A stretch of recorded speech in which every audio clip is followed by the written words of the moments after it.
Puasa itu kan gak cuma hanya sebatas menahan lapar, menahan haus, tapi kita menahan emosi kita kan. Iya, benar. Nah, otomatis psikologi kita lebih tenang kayak gitu. Kita tuh gak mudah marah misalnya kayak gitu. Sehingga otomatis kita tidak bisa, maksudnya kita mengurangi tekanan darah kita sehingga gak mudah terkena kolesterol kayak gitu. Kemudian serangan jantung kayak gitu. Jadi tuh ya kita malah menahan semuanya. Dan selain itu juga ketika kita berpuasa, otomatis pola makannya juga itu kan, pola makannya terjaga.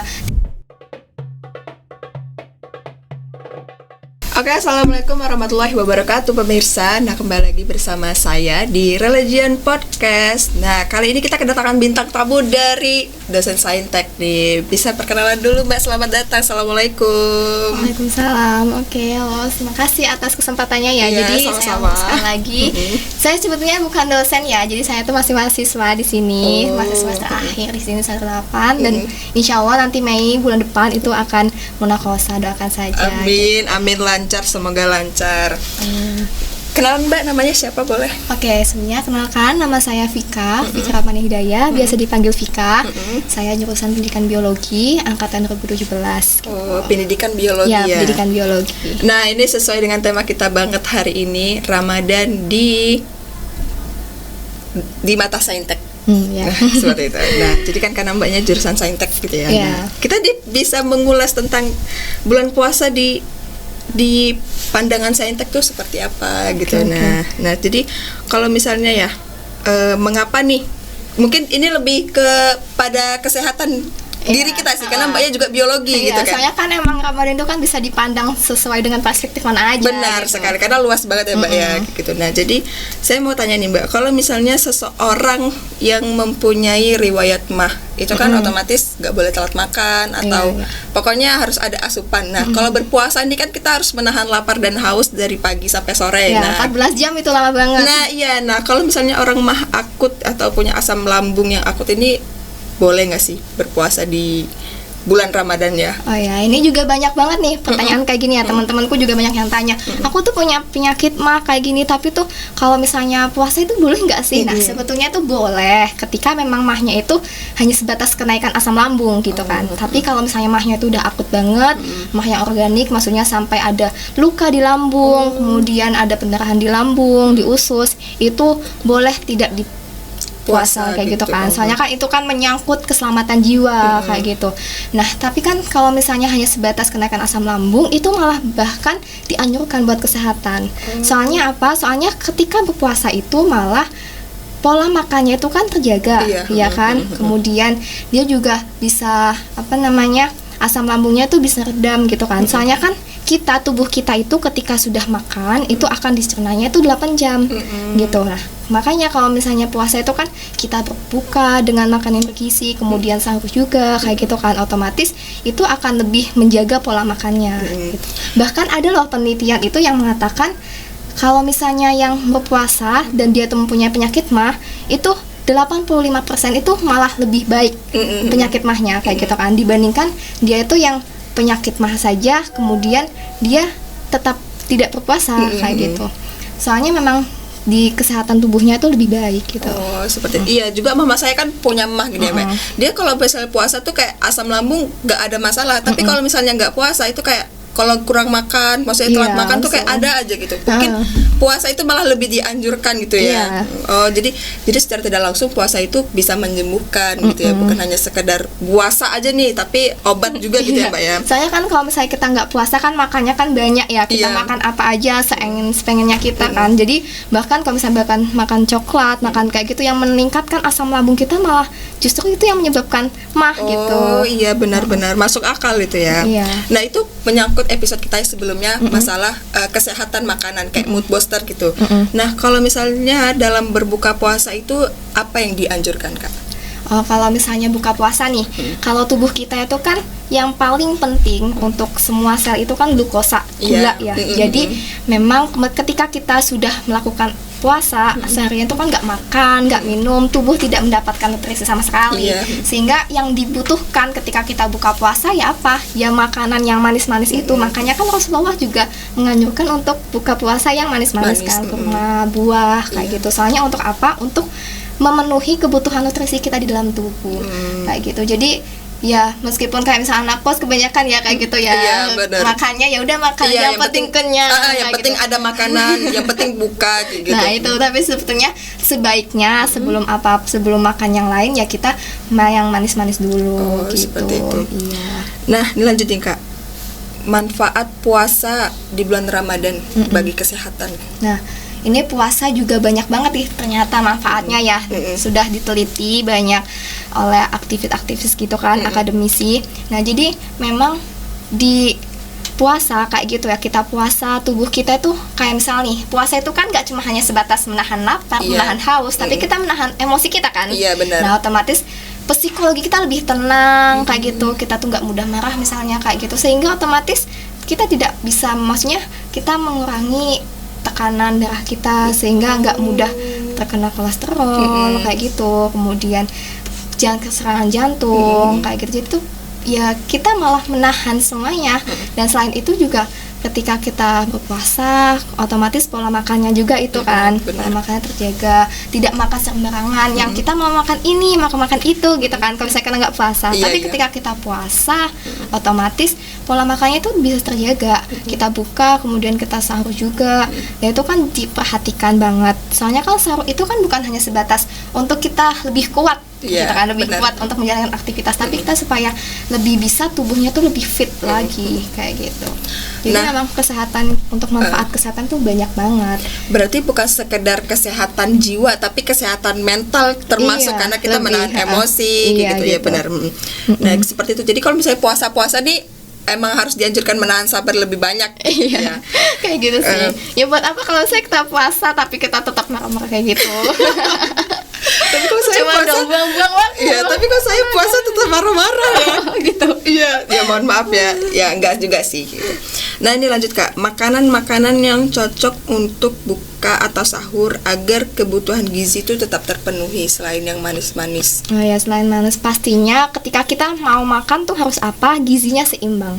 Nah, gizi seimbang tuh gimana? Gizi seimbang tuh ketika karbohidratnya itu terpenuhi, kemudian proteinnya juga, kemudian vitamin, kemudian mineralnya juga kayak gitu. Jadi itu emang semua zatnya itu tuh terpenuhi, tapi setidaknya itu karbohidrat itu tetap terpenuhi. Gitu.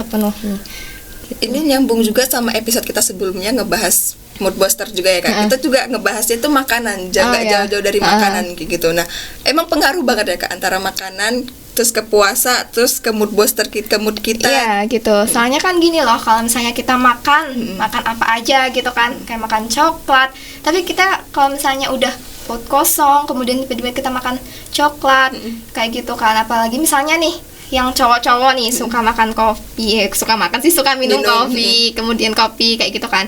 Kopi itu kan mengandung kafein ya.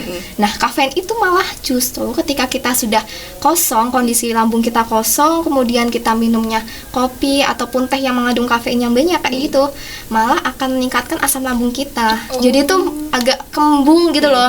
Jadi memang sebetulnya kalau misalnya buka puasa langsung teh itu nggak baik juga sih buat lambung kita, buat pencernaan kita. Jadi sebaiknya memang buah-buahan kayak gitu. Ya buah-buahan tuh enggak ya, buah-buahan tuh enggak harus kita kayak apel ataupun apa, enggak sih. Kan pisang kan bisa. Iya, benar, ekonomis juga kan.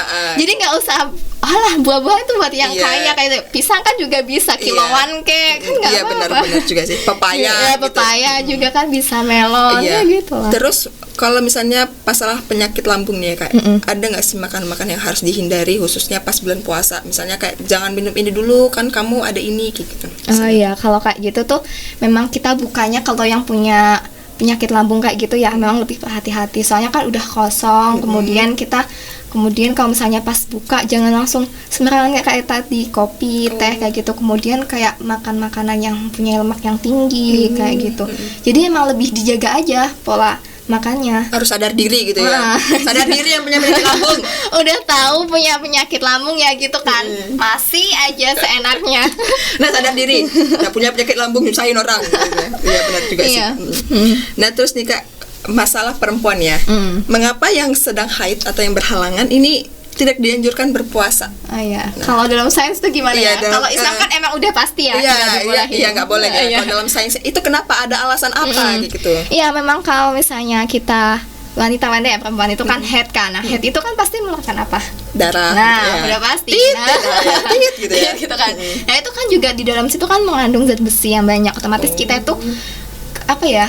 Kurang zat besi di dalam tubuh kita. Jadi kalau misalnya kita tetap berpuasa, memaksakan berpuasa, tubuh akan semakin lemas. Karena apa? Oksigennya tuh yang ada di dalam tubuh itu ya sedikit gitu kan, soalnya zat besi yang ada dalam darah kita itu juga udah terbuang gitu loh. Gitu. Jadi tuh bisa lemas, kemudian ya kedinginan, maksudnya kayak apa ya, tangannya itu jadi dingin, pucat kayak gitu. Soalnya kan ada juga yang head itu kan nggak sebatas ini ya, apa namanya, keluar darah aja kan. Ada yang sakitnya banget banget, apalagi yang pertama 2 kayak gitu kan. Ada yang pingsan juga kan. Nah, jadi itu sebetulnya ya emang nggak dibolehin, dalam Islam nggak dibolehin, memang iya betul. Memang ada alasannya. Iya, gitu. ada alasan kesehatan juga. Tuh juga kita nggak puasa misal nih, sebagian perempuan meskipun nggak puasa dia aja nggak bisa apa-apa, nggak bisa melakukan aktivitas apa-apa kan. Dia udah head kan kayak gitu, udah makan banyak misalnya. Tapi kalau misalnya pas lagi head kayak gitu, dia nggak bisa ngapain apa-apa, mau melakukan apa aja, mau pingsan. Ada kan teman aku tuh malah kayak gini, dia ketika head itu pasti nangis dan kesakitan banget. Iya, emang bener sampai sih. kalau misalnya waktu itu dia mau bimbingan kan, mau ke kampus, di tengah jalan dia mau pingsan, jadi balik lagi gak jadi bimbingan, dosennya diabaikan kayak gitu. Soalnya emang kayak gitu, kalau misalnya udah head, udah tahu head, dipaksakan ya kayak gitu, dipaksakan puasa, ya pastinya kesehatan tubuh kita yang akan kena gitu. Yang nggak puasa aja kayak gitu kan. Iya, sedangkan kita nggak puasa tetap beraktivitas, makan, tapi tetap aja lemas Iya, ya. Coba namanya kalau kamu head itu kan udah pegel-pegel iya, semua. ya Allah, iya emang perempuan, masya Allah kan luar biasa nak. Nah ini Ini keistimewaan perempuan. Iya, loh. iya, Laki-laki nggak pernah ngerasain head. Iya, makanya nggak usah nyalahin. kalian nggak pernah ganti puasa, nggak pernah, kami pernah. Selalu itu malah. tiap bulan gitu ya. Nah terus kak, kalau misalnya ya jaga kesehatan di bulan Ramadan ala anak kos, dan tips dari kakak. Oh ya, kalau kayak gitu ya kita yang penting sahur dulu ya. Ya meskipun seadanya itu nggak apa-apa. Seadanya nggak apa-apa sih. Misalnya minum sedikit minum tuh nggak apa-apa. Soalnya untuk menjaga keseimbangan apa namanya kandungan air di dalam tubuh kita. Iya, benar. Mineral yang ada di dalam tubuh kita kayak gitu. Kalau misalnya kita nggak minum sama sekali, nggak sama sekali kayak gitu kan, pasti bisa dehidrasi nantinya. Apalagi yang nggak biasa kayak gitu kan, udah biasa makan banyak tapi kemudian puasa kan kayak gitu kan, kayak kaget banget ya, apalagi 14 jam itu kan waktu yang sangat lama kayak gitu. Jadi kayak gitu, ketika kita mau puasa nih, ya udah kita harus siapkan menu sahur kita apa.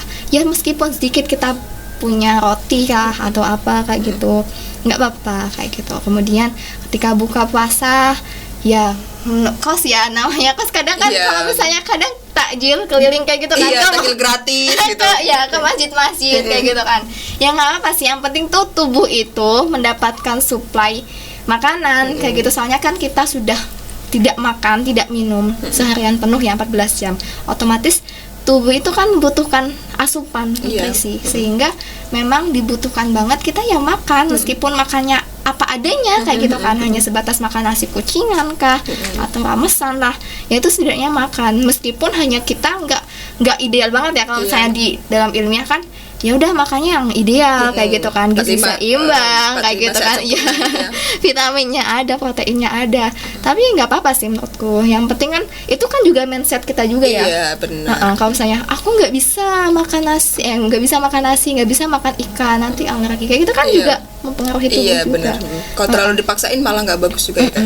Apa adanya aja. Apa adanya nggak apa-apa. Yang penting tuh kemasukan makanan. Iya. Gitu. Perut tuh kayaknya juga ngerti kalau itu nggak ada pemasukan, jadi ya udah apa adanya aja. Iya, gitu. soalnya kan kalau lambung itu kan udah ada kinerjanya ya. Maksudnya kan setiap 5 jam itu tuh ada yang mengatakan setiap 5 jam tuh lambung tuh akan melakukan gerakan peristaltik kayak gitu kan, maksudnya untuk mencerna makanan. Nah, ketika emang puasa kayak gini, lambung tuh kayaknya tuh ngerti gitu loh. Iya, kita lagi puasa gitu kita lagi puasa gitu kan, kayak otomatis aja. Soalnya kan memang mindsetnya udah dibangun. Ya aku lagi puasa nih kayak gitu. Ketika memang nggak puasa, coba bandingkan ketika nggak puasa, kemudian nggak makan, pasti kan gitu kan. Tapi kalau udah puasa, ya aku lagi puasa ya gitu. Pasti udah. Lambung tahu lagi puasa nih orang gitu. Ini gitu ya. Iya, soalnya semuanya juga dipengaruhi sama mindset kita, sama pemikiran kita itu gimana. Jadi kembali ke mindset juga gitu ya. Juga. Karena mindset tuh kunci gitu ya, Mbak ya. Kadang tuh ada yang bilang kayak gini, aku kalau misalnya minum es nanti batuk. Ya udah, setiap minum es dia batuk. Iya, karena kayak mindsetnya gitu. batuk gitu Iya, ya. batuk Iya, kayak benar. gitu juga. Udah kayak gitu sih. Nah terus nih Kak, kadang teman-teman kesekitaran saya juga nih ya, kayak mereka tuh kesiangan, nggak sahur. Oh, iya, Nah iya. itu kalau menurut pandangan Kak gimana? Kayak nggak sekali dua kali, itu kayak berkali-kali itu nggak sahur gitu. Itu Tapi gimana? lo ada loh apa namanya sebagian yang kalau sahur tuh malah dia nggak kuat puasanya. Oh gitu. Iya, ada yang nggak kuat puasanya. Jadi itu sebetulnya kapasitas tubuh, kemudian kebutuhan tubuh itu yang tahu kan kita semua ya, kita ya. Maksudnya orang tuh nggak akan tahu gimana kondisi tubuh kita, Iya, bagaimana. Yang baik untuk tubuh kita itu tuh bagaimana. Kan orang lain kan nggak tahu, yang Iya. tahu tuh kita. Misalnya nih, aduh aku lagi lemes banget ya, kayaknya aku butuh makanan kangkung misalnya. Oh iya, soalnya dia mengandung zat besi yang tinggi, jadi itu aku butuh makan kangkung itu. Ya nggak apa-apa kayak gitu. Kalau misalnya emang dia nggak terbiasa untuk sahur ya nggak masalah sih sebetulnya menurut aku ya, menurut aku. Tapi kalau misalnya dalam kajian yang sains itu Iya. kan emang diharuskan Harus untuk diharuskan sahur. gitu ya. Berarti ya tergantung orang itu juga, kalau misalnya dia terbiasa sahur ya mungkin Iya harus sahur. soalnya gitu. kan aku gini loh, aku dulu apa namanya, aku tuh sebenarnya nggak mah ya, nggak mah. Tapi tuh pas waktu itu pernah nih aku tuh nggak makan, soalnya kelupaan, mungkin banyak tugas kayak gitu Iya. kan. Dan banyak tugas dan lupa nggak makan, tapi aku tetap makan jajan, tetap makan bakpao kayak gitu kan. Aku tuh ke puskesmas itu bilang, Bu, kok saya kayak gini ya, sakit banget lambungnya, kayak gitu, kayaknya asam lambungku naik, tapi saya nggak punya penyakit mah, itu gimana kayak gitu. Nah kamu nggak makan, loh saya cuma makan bakpao. Harusnya tuh si dokternya tuh bilang makan bakpao juga itu sebetulnya udah makan, Iya. kayak gitu. Itu mindsetnya kamu, yang penting tuh ditanamkan aku makan apa aja tuh yang penting kenyang kayak gitu. Maksudnya nggak harus nasi kayak Iya, gitu kan. Kalau misalnya kamu udah biasa makannya itu langsung kenyang sampai kenyang kayak gitu, ya kamu tuh meskipun makan jajan ya kamu sampai kenyang, Iya. jangan setengah-setengah kayak gitu. Jadi memang oh gitu ya. Jadi yang salah tuh siapa ya? Iya, salah kita juga, Iya gitu. gitu kan. Jadi kita tuh nggak tahu juga kan kapasitas emang dia biasa makannya banyak gitu kan, tapi cuma satu kali ya, tapi kuat gitu. Kalau misalnya ada juga yang makannya dikit-dikit tapi banyak kali kayak gitu Iya, kan, juga bisanya kayak gitu. Jadi kan emang kondisi tubuh masing-masing kan beda-beda, kita Iya. nggak bisa memukul sama semua. Benar-benar. Nah, Kat, last nih Kak. Mm-mm. Pesan-kesan buat anak kos nih. Kalian tuh harus jaga kesehatan walaupun ini. Nah, kalau Kakak Tetap jaga kesehatan. iya gimana? Tapi gitu loh. Ya tetap jaga kesehatan meskipun banyak tugas kayak gitu kan, tetap jaga. Yang penting tuh tetap jaga makanan sih, soalnya mau nggak mau tubuh kita kan butuh asupan ya. Iya. Jadi meskipun kita banyak tugas, meskipun kita begadang mengikuti organisasi yang lain, kita tuh yang penting tubuh itu mendapatkan suplai makanan, meskipun ataupun minuman lah nggak apa-apa. Yang penting tuh yang manis ya. Bahkan ada temanku itu yang kayak gini, apa namanya, dia mungkin pas waktu itu aku tuh lagi kehabisan uang, jadi aku yang penting masuk tubuhnya tuh aku maksudnya dapat minuman atau makanan meskipun hanya es teh tapi manis gulanya itu sampai 3 sendok.